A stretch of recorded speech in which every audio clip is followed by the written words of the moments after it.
Hello বন্ধুরা, আশা করি তোমরা প্রত্যেকেই খুব ভালো আছো। তো তোমাদের আজকে 3 নম্বর ক্লাস নিয়ে চলে এসেছি, যেটা হচ্ছে তোমাদের জিকে ক্লাস নাম্বার 3 এবং তোমাদের যেটা জিওগ্রাফি থেকে আমি করাচ্ছি সেটার ফাউন্ডেশন ব্যাচ, সেটা হচ্ছে পৃথিবীর গতি এবং ঋতু পরিবর্তন। আজকে এই দুটো টপিক, এর পরেও তোমাদের যে সূর্যগ্রহণ, চন্দ্রগ্রহণ, অর্থাৎ এই যে ইম্পর্টেন্ট টপিকগুলো রয়েছে, এই ইম্পর্টেন্ট টপিকগুলোকে কমপ্লিট করব। ওকে, এটা হচ্ছে ফিজিক্যাল পার্টের, একদম ফিজিক্যাল জিওগ্রাফিরই একটা পার্ট বলতে পারো। তো এই যে ক্লাসগুলো কিন্তু তোমাদের জন্য খুবই গুরুত্বপূর্ণ, একদম ফ্রিতে তোমরা কিন্তু পেয়ে যাচ্ছ। অবশ্যই যদি তুমি চ্যানেলে নতুন হও তাহলে চ্যানেলটিকে এখনই সাবস্ক্রাইব করে নাও এবং তুমি তোমার বন্ধুদের মধ্যেও শেয়ার করে দাও, যাতে তারাও এই উপকারটা হতে পারে।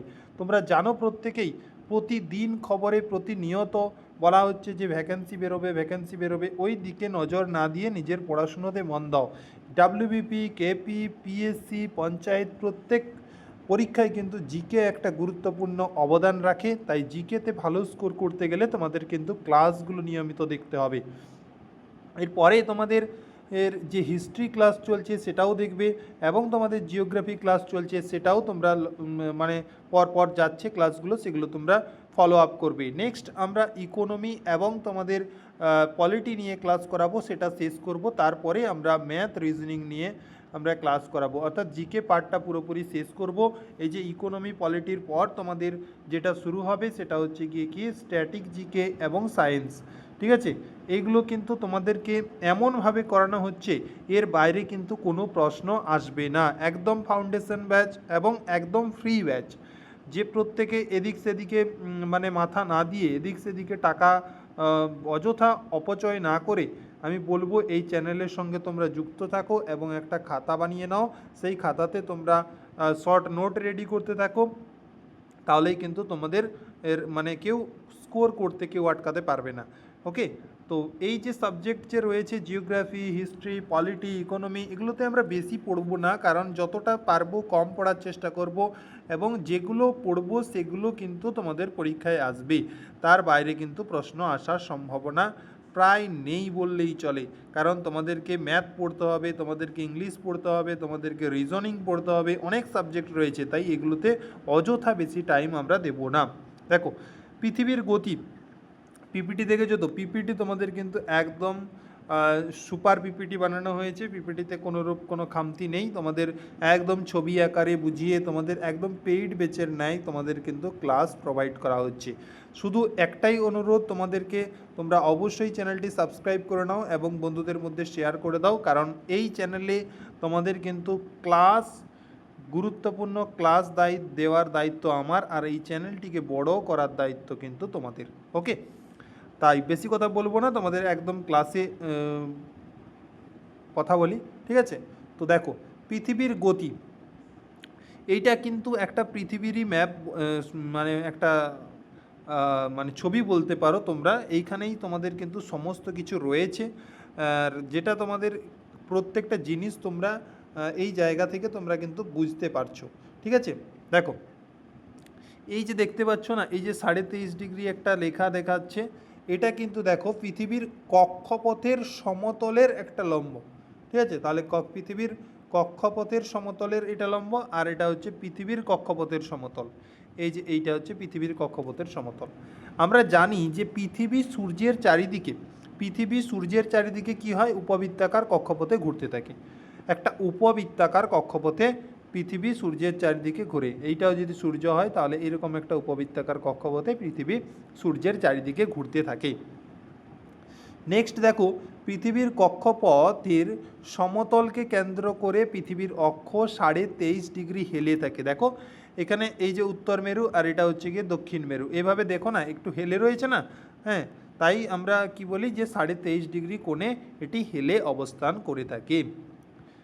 ওকে, আর এখানে দেখো আমাদের 66.5, এটাও তোমাদের পরীক্ষায় প্রশ্ন কিন্তু তোমাদের চলে আসে। তাই পরীক্ষায় প্রশ্ন আসালেই এটাও তোমাদেরকে কিন্তু সঠিক উত্তর কিন্তু তোমাদেরকে দিতে হবে।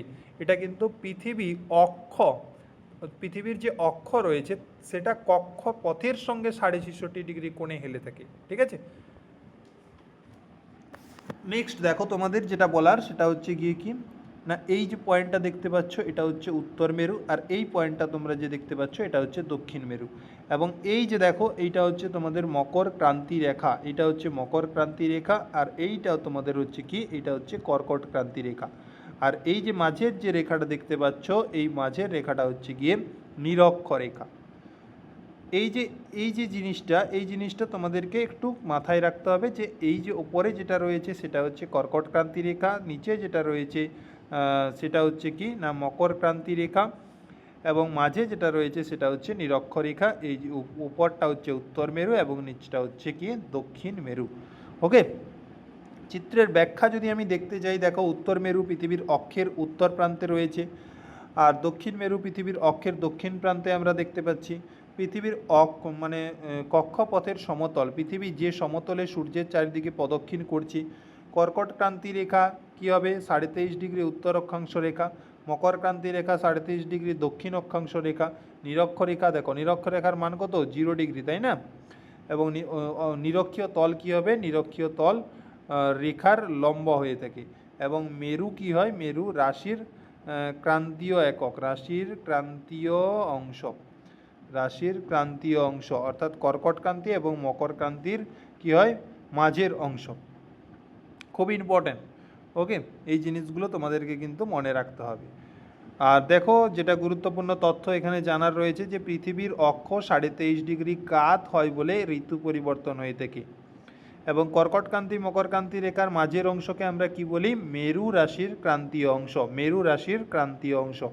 নিরক্ষরেখা পৃথিবীকে উত্তর এবং দক্ষিণ গোলার্ধে ভাগ করেছে, নিরক্ষরেখা পৃথিবীকে উত্তর এবং দক্ষিণ গোলার্ধে ভাগ করেছে। নিরক্ষীয় অক্ষ নিরক্ষীয় রেখার ওপরে লম্বভাবে অবস্থান করে থাকে। দেখো অক্ষের হেলান কত, অক্ষের হেলান হচ্ছে 23.5 ডিগ্রি, এবং অন্য যে কোণটি রয়েছে সেটা হচ্ছে 66.5 ডিগ্রি। এখানে টোটাল যদি দুটো বলি তাহলে সেটা হয়ে যাবে কত, 90 ডিগ্রি।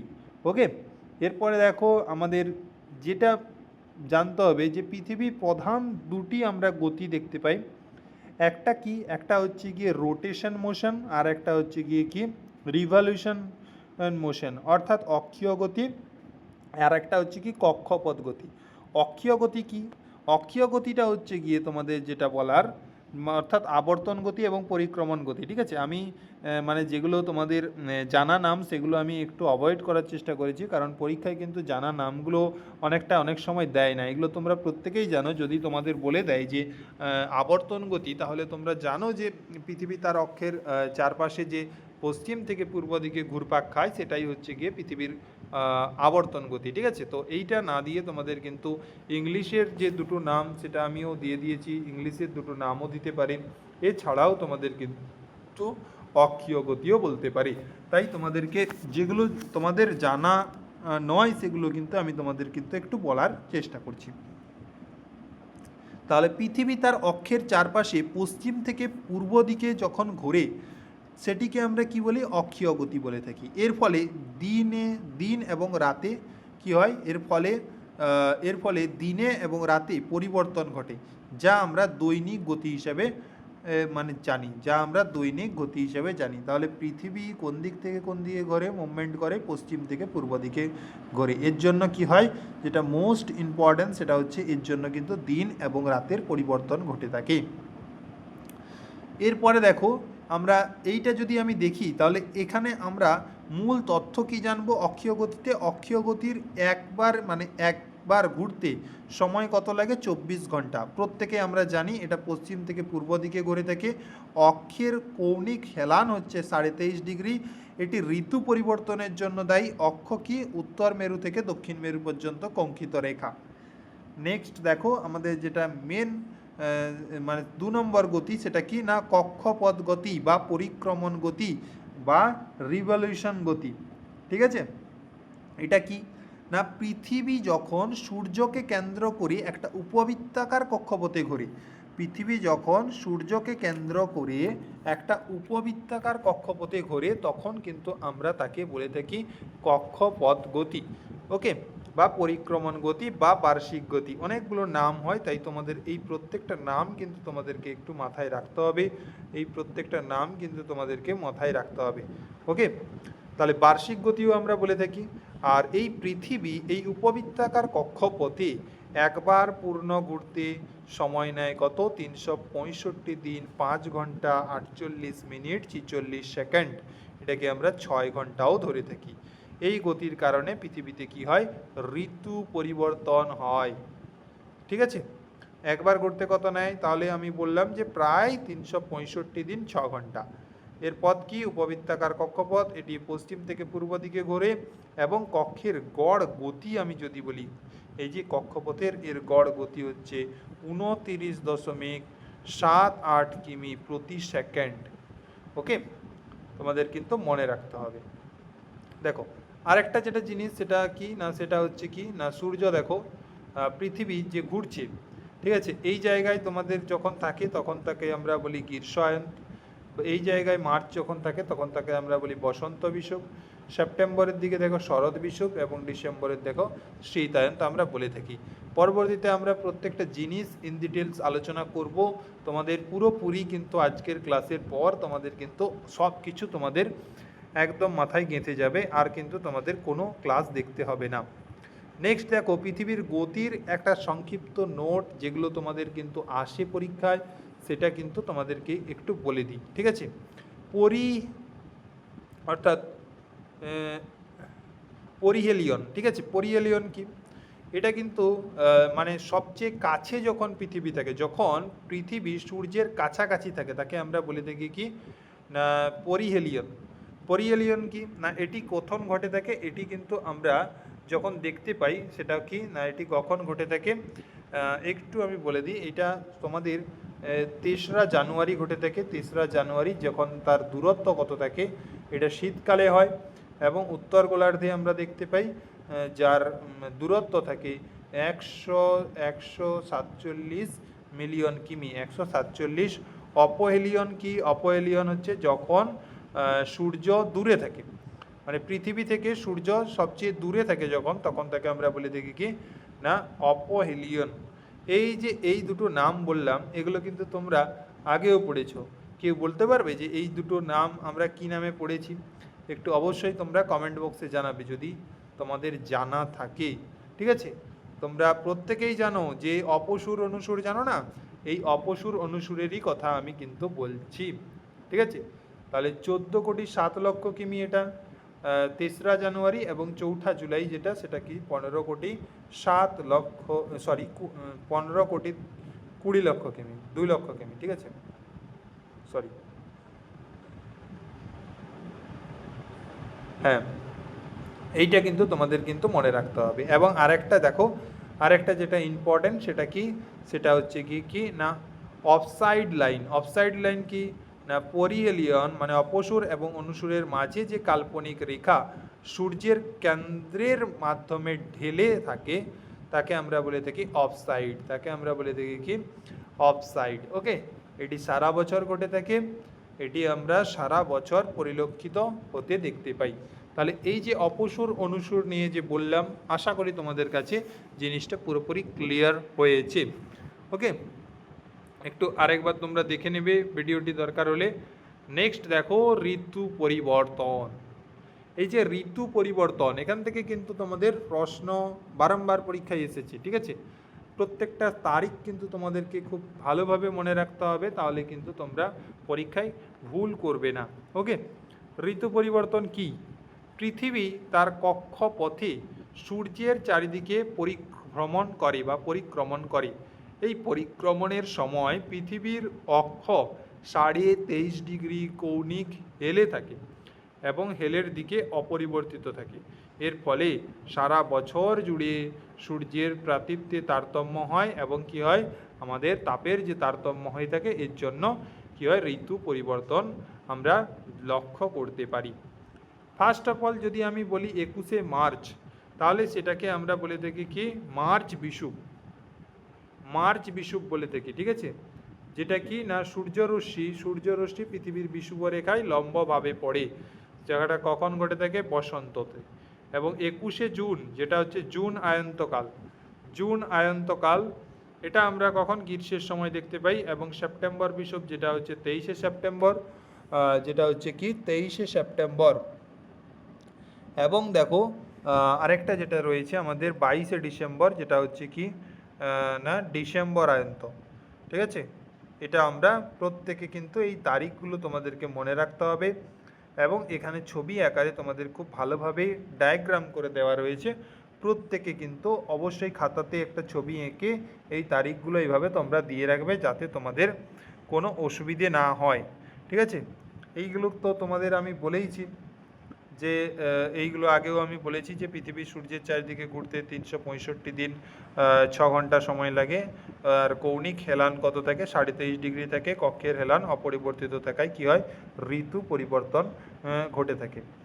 নেক্সট দেখো তোমাদের পৃথিবীর গতি, অর্থাৎ পৃথিবীর গতি যে অক্ষাংশ রেখা, দ্রাঘিমাংশ রেখা, মকরক্রান্তি এবং কর্কটক্রান্তি, এই যে প্রত্যেকটা রেখা নিয়ে আমরা কিন্তু আলোচনা করব। এই যে দেখো পৃথিবীর মেন দেখো পৃথিবীর অক্ষরেখা যদি আমি বলি, সমান্তরাল যে রেখাগুলো থাকে, এই যে দেখো ওপর থেকে নিচ পর্যন্ত অর্থাৎ উত্তর মেরু থেকে দক্ষিণ মেরু পর্যন্ত এই যে গোলাকার যে রেখাগুলো রয়েছে না, এইগুলোকে আমরা বলি মানে অক্ষাংশ। অর্থাৎ যে কাল্পনিক রেখাগুলো ইকুয়েটরের সমান্তরাল উত্তর এবং দক্ষিণে অবস্থিত সেগুলিকে আমরা বলে থাকি কি অক্ষরেখা, ঠিক আছে।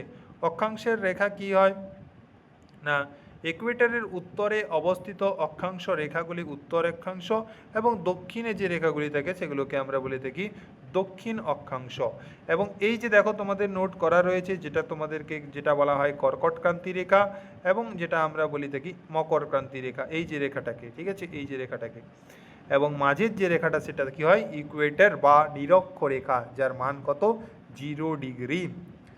নেক্সট দেখো তোমাদের দ্রাঘিমাংশ রেখা, অর্থাৎ দ্রাঘিমাংশ রেখা অর্থাৎ ইকুয়েটর হলো 0 ডিগ্রি, অক্ষাংশ রেখা এবং মানে অক্ষাংশ রেখা স্থানের মধ্যে কি হয় দেখো,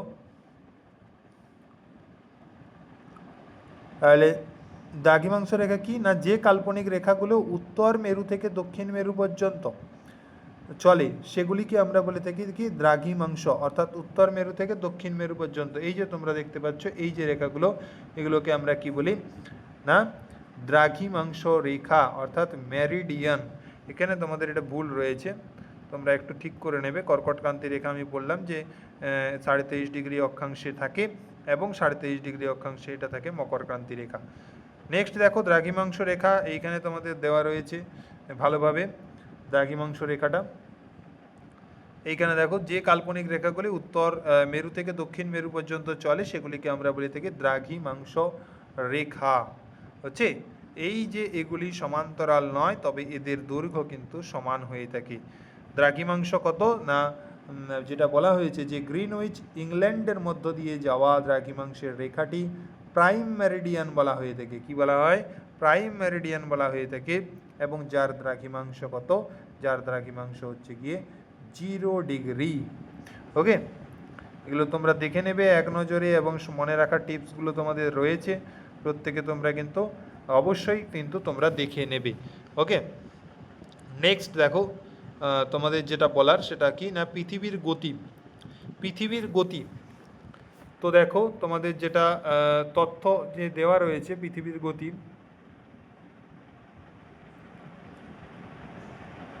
তথ্য সংক্ষেপে আমরা দেখব যে পৃথিবীর গতি ব্যাপারটা কি। ওকে,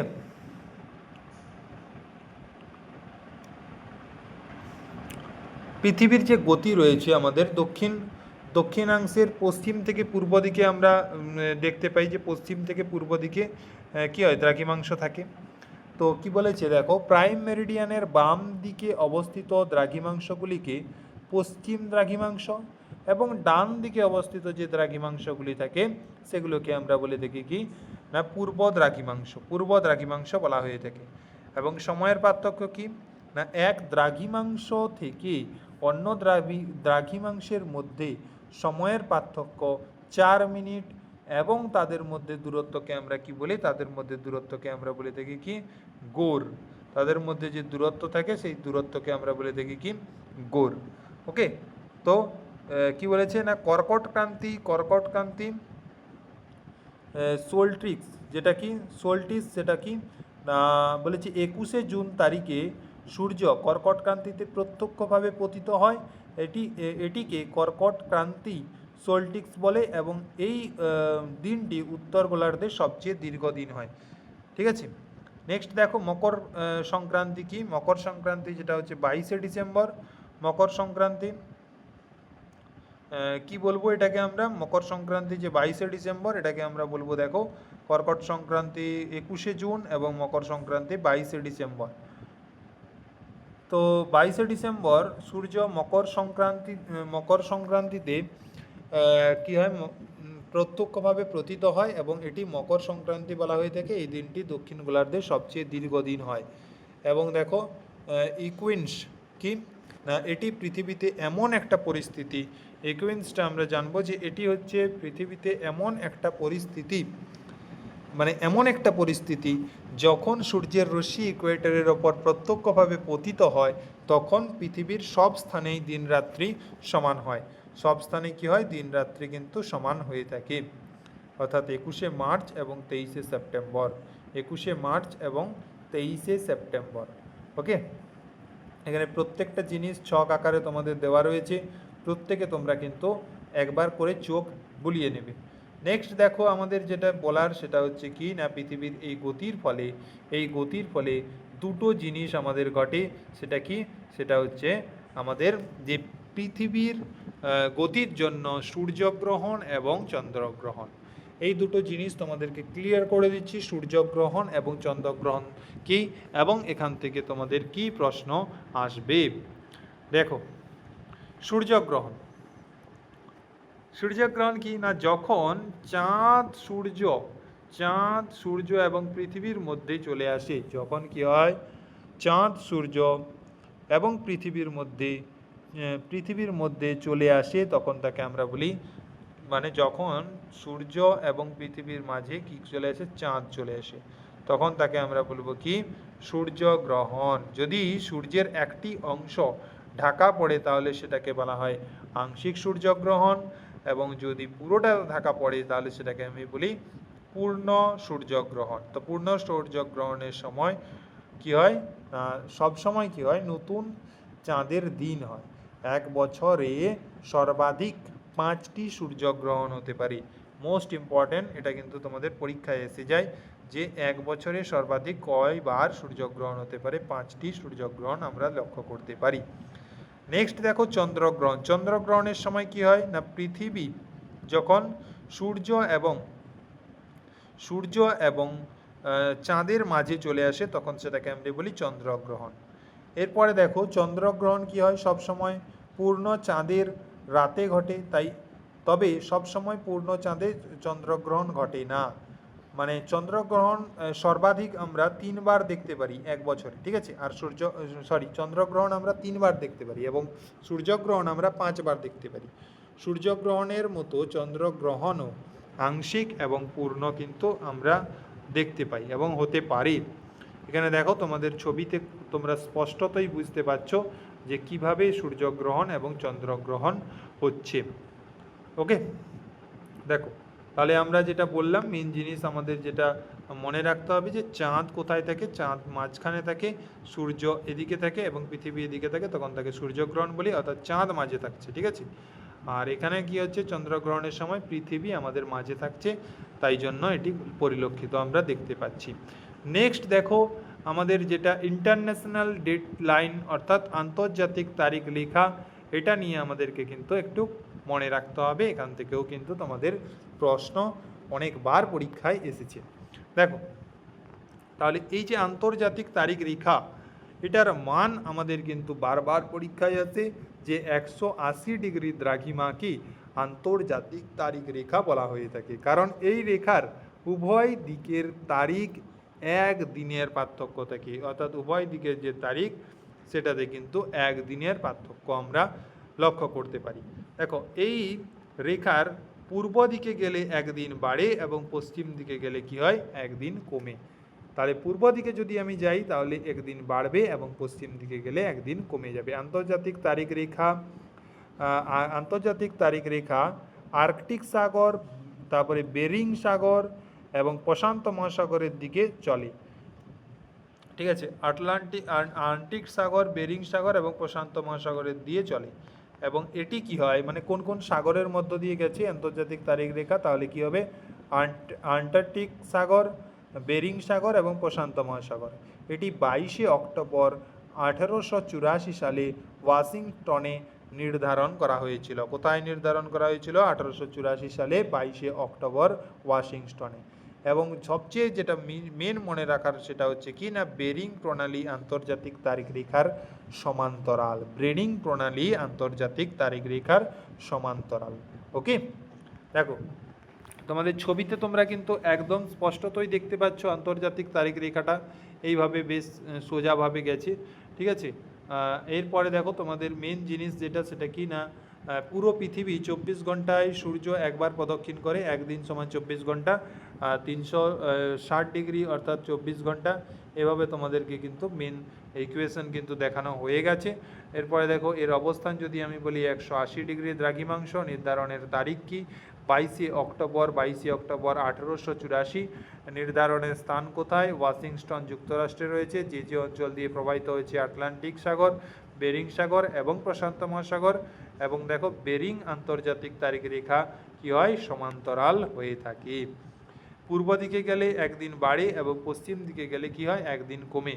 যদি আমি পূর্ব দিকে যাই তাহলে একদিন বাড়বে। ধরা যাক আন্তর্জাতিক তারিখ রেখার পশ্চিম পাশে তারিখ হচ্ছে 10ই মে। যদি আপনি পূর্ব দিকে যান, যেমন জাপান যান, তাহলে সেটা কি হয়ে যাবে কি না 11ই মে হয়ে যাবে। ঠিক আছে, অর্থাৎ যদি আমি পূর্ব দিকে যাই তাহলে সেটা কি হয়ে যাবে? 11ই মে হয়ে যাবে। আর দেখো পশ্চিম দিকে যদি যাই একদিন কমে যাবে। অর্থাৎ আন্তর্জাতিক রেখা পূর্ব পাশে কি হয়? পূর্ব পাশের তারিখ যদি 11ই মে হয়, তাহলে আপনি যদি পশ্চিম দিকে অর্থাৎ আমেরিকার দিকে যান তাহলে কিন্তু সেখানে কি হবে? 10ই মে হয়ে যাবে। তাহলে এইভাবে তোমাদের কিন্তু কি হয়? একদিন বাড়ে এবং একদিন কমে। তোমাদেরকে কিন্তু অবশ্যই মনে রাখতে হবে জিনিসগুলো, কারণ এখান থেকে তোমাদের কিন্তু প্রশ্ন অনেকবার হয়েছে। নেক্সট দেখো, সেটা হচ্ছে টাইম জোন অর্থাৎ সময় অঞ্চল। এখান থেকেও তোমাদের কিন্তু বেশ কিছু প্রশ্ন আসে। নেক্সট দেখো, তোমাদের যেটা বোঝানোর সেটা হচ্ছে কি না, এটি কি হয়? এটি 24টি সময় অঞ্চলে বিভক্ত করা হয়েছে। ঠিক আছে, যুক্তরাষ্ট্রে 9টি সময় অঞ্চল রয়েছে, কিন্তু 2টি হচ্ছে আনুষ্ঠানিক নয়। মোট 11টি সময় অঞ্চল রয়েছে। কয়টি? মোট 11টি সময় অঞ্চল রয়েছে। রাশিয়াতে কয়টি রয়েছে? 11টি সময় অঞ্চল রয়েছে। অস্ট্রেলিয়াতে 8টি সময় অঞ্চল রয়েছে। ফ্রান্সে পৃথিবীর সবচেয়ে বেশি 12টি সময় অঞ্চল রয়েছে। এগুলো কিন্তু তোমাদের একটু মনে রাখতে হবে। যেটা ভুটানে 9টি সময় অঞ্চল রয়েছে। তাহলে কি বললাম?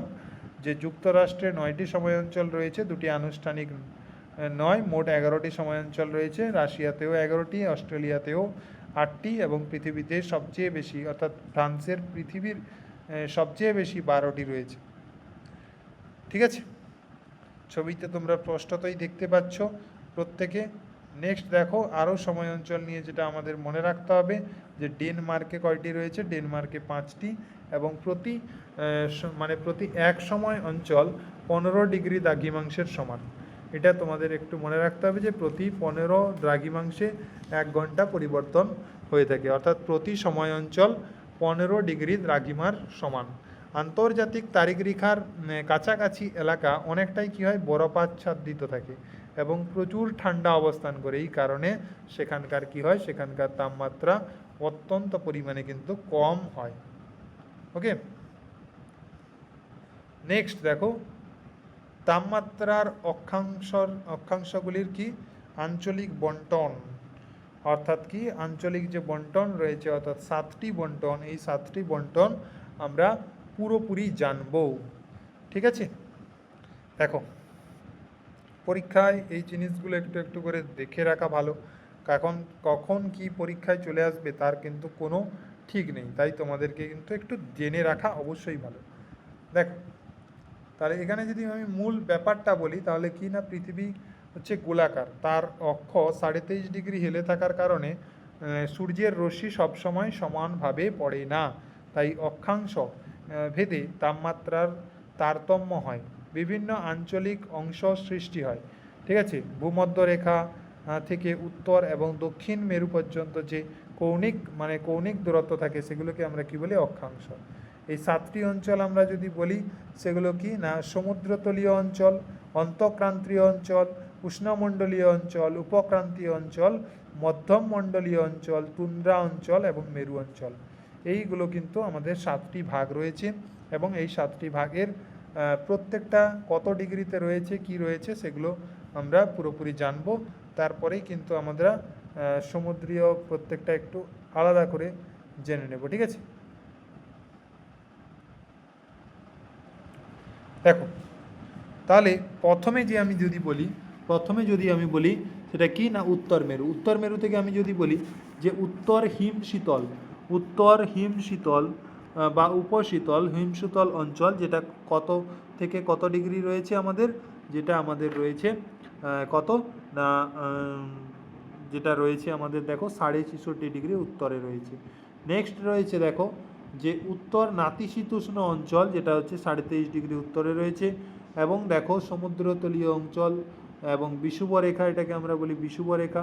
ঠিক আছে, নেক্সট আমরা দেখো যে দক্ষিণ নাতিশীতোষ্ণ অঞ্চল, তারপরে দেখো দক্ষিণ হিমশীতল অঞ্চল। এভাবে তোমাদের কিন্তু তোমাদের ডাটা দেওয়া রয়েছে, তোমরা কিন্তু অবশ্যই জিনিসগুলোকে একটু ভালোভাবে দেখে নেবে। ঠিক আছে, আর প্রত্যেকটা জিনিস খুব ভালোভাবে মাথায় রাখবে যাতে তোমাদের কিন্তু পরীক্ষায় কোনোভাবে মিস না হয়ে যায়। ঠিক আছে, দেখো এখানেও তোমাদের সেম ব্যাপারটা রয়েছে যে প্রত্যেকটা জিনিস একটু ভালোভাবে আলোচনা করা রয়েছে। এরপরে দেখো তোমাদের তুন্দ্রা অঞ্চল মেরু অঞ্চল নিয়েও কিছু কথা রয়েছে, আর তোমাদের তারপরেই কিন্তু ক্লাসটা শেষ হবে। ওকে, আচ্ছা দেখো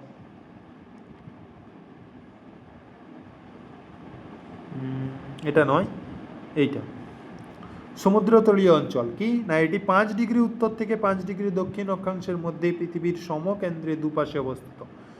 এখানে কি হয়, সূর্যরশ্মি সারা বছর প্রতি সময় এককভাবে পড়ে, যার ফলে উচ্চ তাপমাত্রা সারা বছর থাকে এবং বার্ষিক তাপমাত্রার পার্থক্য এখানে কিন্তু নগণ্য বা ন্যূনতম হয়ে থাকে। নেক্সট দেখো তোমাদের কি রয়েছে না উষ্ণমণ্ডলীয় অঞ্চল। দুটি অক্ষাংশের মধ্যে যখন 12 থেকে 25 ডিগ্রি পর্যন্ত অক্ষাংশের অঞ্চল হয়, তাপমাত্রা নিম্ন অক্ষাংশ থেকে উচ্চ অক্ষাংশের কমে যায়। তো এরপরে দেখো তোমাদের যেটা হচ্ছে গ্রীষ্মের দিনের দৈর্ঘ্য 14 ঘন্টা এবং শীতের রাতের দৈর্ঘ্য কত হয়ে থাকে 14 ঘন্টা। উপক্রান্তীয় অঞ্চল কি হয়, উপক্রান্তীয় অঞ্চল এই অঞ্চলটি 25 থেকে 45 ডিগ্রি অক্ষাংশের মধ্যে দুপাশে অবস্থিত থাকে। শীতে সূর্যরশ্মির তীক্ষ্ণতা বাড়ানোর কারণে তাপমাত্রা কমে যায়। মধ্যমমণ্ডলীয় অঞ্চল যেটা কি সেটা হচ্ছে 45 ডিগ্রি থেকে 66.5 ডিগ্রি অক্ষাংশের মধ্যে, উভয় অক্ষাংশে এটি মধ্যমমণ্ডলীয় অঞ্চলের মধ্যে পড়ে থাকে। ঠিক আছে, নেক্সট আমরা আরও দুটো যে অঞ্চল রয়েছে সেটা নিয়ে আলোচনা করব। এইখানে দেখো তোমাদের ডায়াগ্রাম যদি ভালোভাবে দেখো তাহলে কিন্তু প্রত্যেকটা জিনিস খুব ভালোভাবে তোমাদের কিন্তু বোঝানো আছে, তোমরা কিন্তু অবশ্যই এখান থেকে বুঝে নিতে পারবে। নেক্সট দেখো তোমাদের তুন্দ্রা অঞ্চল, চূড়া নয় এটা, তুন্দ্রা অঞ্চলটি মধ্যমমণ্ডলীয় এবং মেরুমণ্ডলীয়র মধ্যে অবস্থান করে থাকে। সূর্যরশ্মি এত বেশি তীক্ষ্ণ হয়ে পড়ে যে বেশিরভাগ সময় তা মাটির সাথে সমান্তরাল হয়ে যায়। এই কারণে কম আলো পাওয়া যায়, যার ফলে তাপমাত্রা তীব্রভাবে কমে যায়। এই অঞ্চলটি উত্তর এবং দক্ষিণ মেরুদের চারপাশে অবস্থিত। এখানে সূর্য কখনোই আকাশে দেখা যায় না। সূর্যের আলো না থাকার কারণে দৈনিক তাপমাত্রার পার্থক্য অতি নগণ্য হয়ে থাকে। এখানে 6 মাস রাত এবং 6 মাস দিন আমরা পরিলক্ষিত দেখতে পাই। ওকে, তো আজকের এই ক্লাসটি আমরা এখানেই শেষ করছি। নেক্সট আমরা কি করব, নেক্সট যে ক্লাসটি করব সেটা হচ্ছে কি না পৃথিবীর অভ্যন্তরভাগ থেকে শুরু করব। পৃথিবীর অভ্যন্তরীণ গঠন বা অভ্যন্তরভাগ। ঠিক আছে, আমরা প্রাকৃতিক ভূগোলটা আগে শেষ করব, তারপরেই কিন্তু আমরা একটু ওয়ার্ল্ড জিওগ্রাফি থেকেও একটু যা ইম্পর্টেন্ট রয়েছে দেখে নেব, তারপরে কিন্তু আমরা ইন্ডিয়ান জিওগ্রাফি কিন্তু শুরু করব। ওকে, চিন্তা করার কোনো দরকার নেই, ক্লাসগুলো কন্টিনিউ দেখতে থাকো, তাহলে কিন্তু তোমাদের পরীক্ষায় কিন্তু প্রশ্ন একটাও বাইরে যাবে না। যারা চাইছো যে নোট নেবে, অর্থাৎ এই পিডিএফগুলো তোমরা যারা চাইছো যে পিডিএফ নেবে, তারা কিন্তু বলছি তোমাদের পিডিএফ দেওয়া হবে না। ওকে, তার নিতান্তই যদি তোমরা নিতে চাও তাহলে কিন্তু তোমাদেরকে এই নাম্বারে হোয়াটসঅ্যাপ করতে হবে 62968799879911। এই নাম্বারে তোমাদেরকে কি করতে হবে, SMS করতে হবে। ঠিক আছে, তাহলে কিন্তু তার ক্রাইটেরিয়া বলে দেওয়া হবে, তারপরেই কিন্তু তোমাদেরকে পিডিএফ দেওয়া হবে। ওকে, তো আমি বলবো তোমরা খাতাতে নোট ডাউন করো এবং ক্লাস দেখো, আশা করি তোমরা বুঝতে পারবে ক্লাসগুলো, এবং এখান থেকেই তোমাদের কিন্তু মুখস্থ হয়ে যাবে। এবং খাতাতে কিছু কি পয়েন্ট তোমরা লিখে রাখো যেগুলো তোমাদের একটু মনে রাখতে অসুবিধে হচ্ছে, তাহলে কিন্তু তোমরা পরীক্ষার আগে তোমরা রিভিশন করতে পারবে। Okay, thank you for watching. Next ক্লাসে আবারও তোমাদের সঙ্গে দেখা হচ্ছে।